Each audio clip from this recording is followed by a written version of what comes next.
We don't want that flag. We don't want the anthem. We don't want this political class. We want the whole thing consigned to the dustbin of history.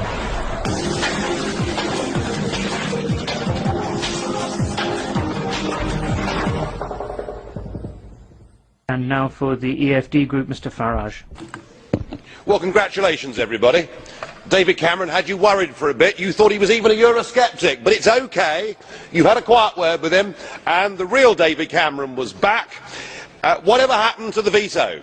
No more vetoes anymore.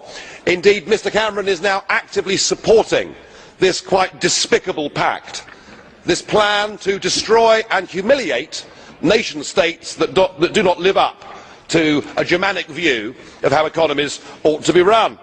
Now, I must say, I thought the weekend's proposals from the German finance ministry that came out, suggesting that a European commissioner and his staff occupy a big building in Athens and take over the running of the country, a Gauleiter, some may say, I thought it must be a joke. I thought it can't, I mean, possibly even this EU could not sink to those depths. But of course it was just a negotiating position. And what we've now got for Greece is diplomacy at gunpoint. It's the kind of strategy that Palmerston used against Athens back in the 19th century. Nobody can deny today that Greece is any more than a colony. And this is all a terrible, huge mistake.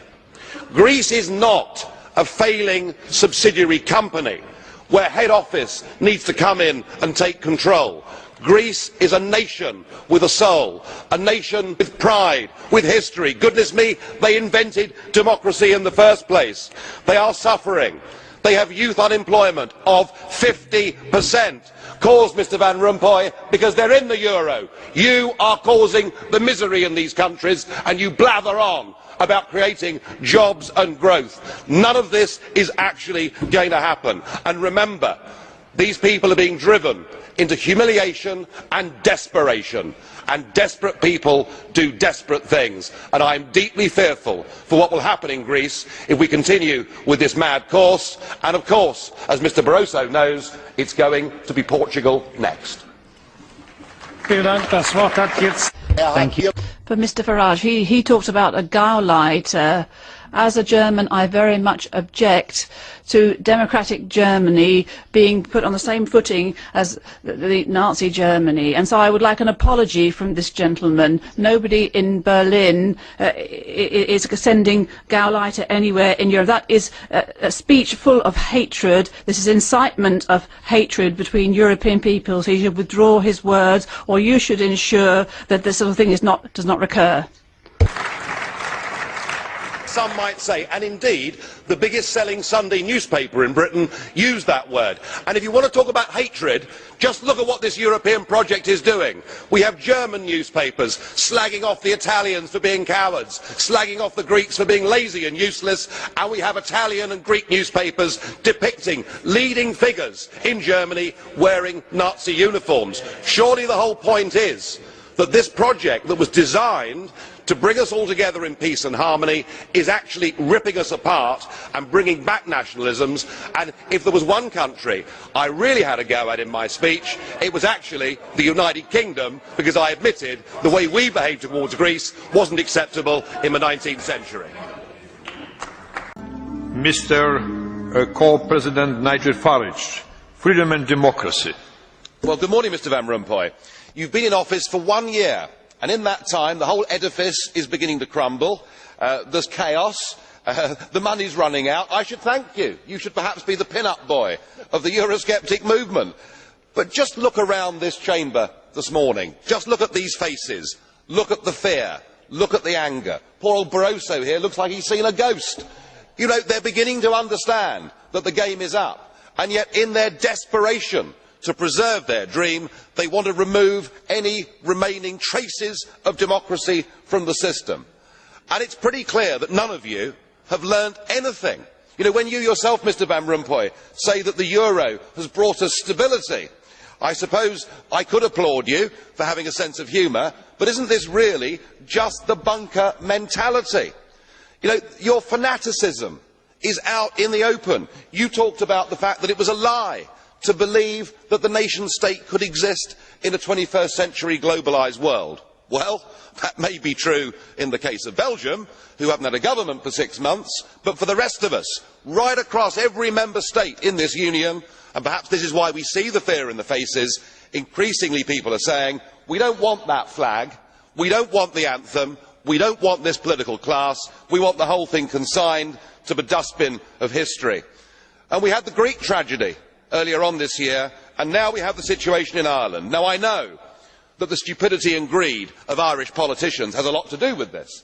They should never ever have joined the euro. They suffered with low interest rates, a false boom and a massive bust. But look at your response to them. What they're being told, as their government's collapsing, is that it would be inappropriate for them to have a general election. In fact, Commissioner Rehn here said they had to agree their budget first before they'd be allowed to have a general election. Just who the hell do you think you people are? You are very, very dangerous people indeed. Your obsession with creating this euro state means that you're happy to destroy democracy. You appear to be happy for millions and millions of people to be unemployed and to be poor. Untold millions must suffer so that your euro dream can continue. Well, it won't work, because it's Portugal next. With their debt levels of 325% of GDP, they're the next ones on the list, and after that, I suspect it'll be Spain.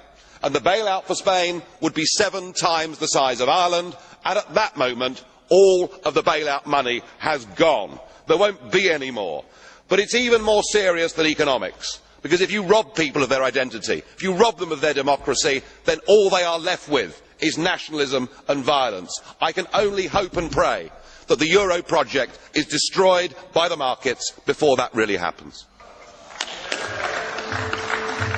Thank you. Mr Barroso, every time I ask you what is your plan B, you say there's no need.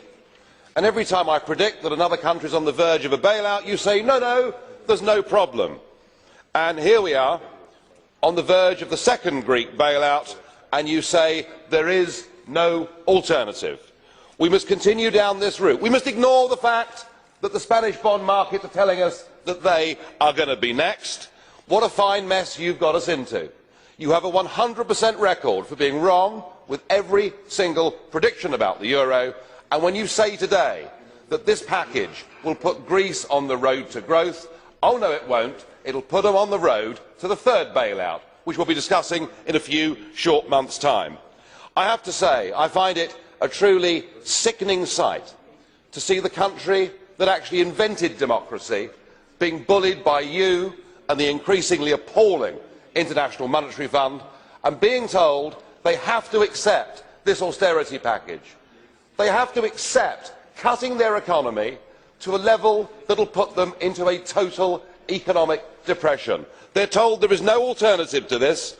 It's a form of sadomonetarism, and it's sending them crazy. They're on the streets and there's violence, and frankly, this can only get worse. You've stripped them, not just of money, you've stripped them of their democracy. So what good Europeans, really good Europeans, would do is to provide an alternative, to help the Greeks re-establish their own currency, to allow them to devalue, to let them to renegotiate their debts, because their debt to GDP ratio has passed the point of no return. And only then can real austerity packages work. Only then will the Greek people accept they've got to make these cuts. If we carry on down the current road, it is the path to social and economic disaster.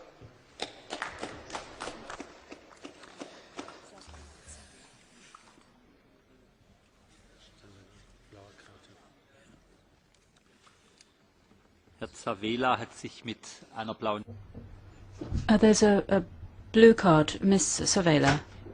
Will you accept a question, Mr. Farage? Yes. Thank you very much, President. I have the following question for Mr. Farage.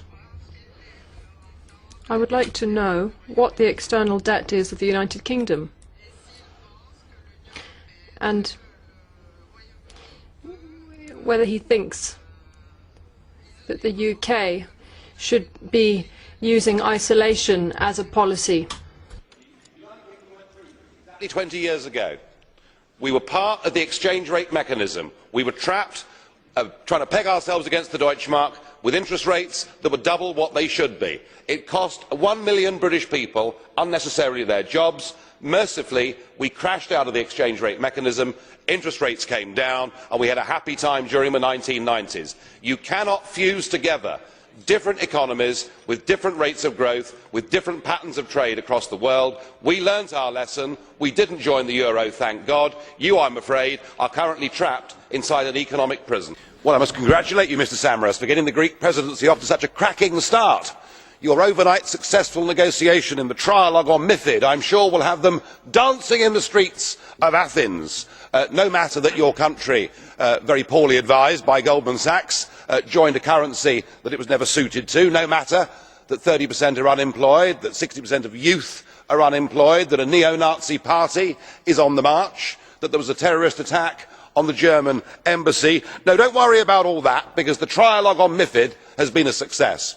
And in many ways, it sums up the two Europes.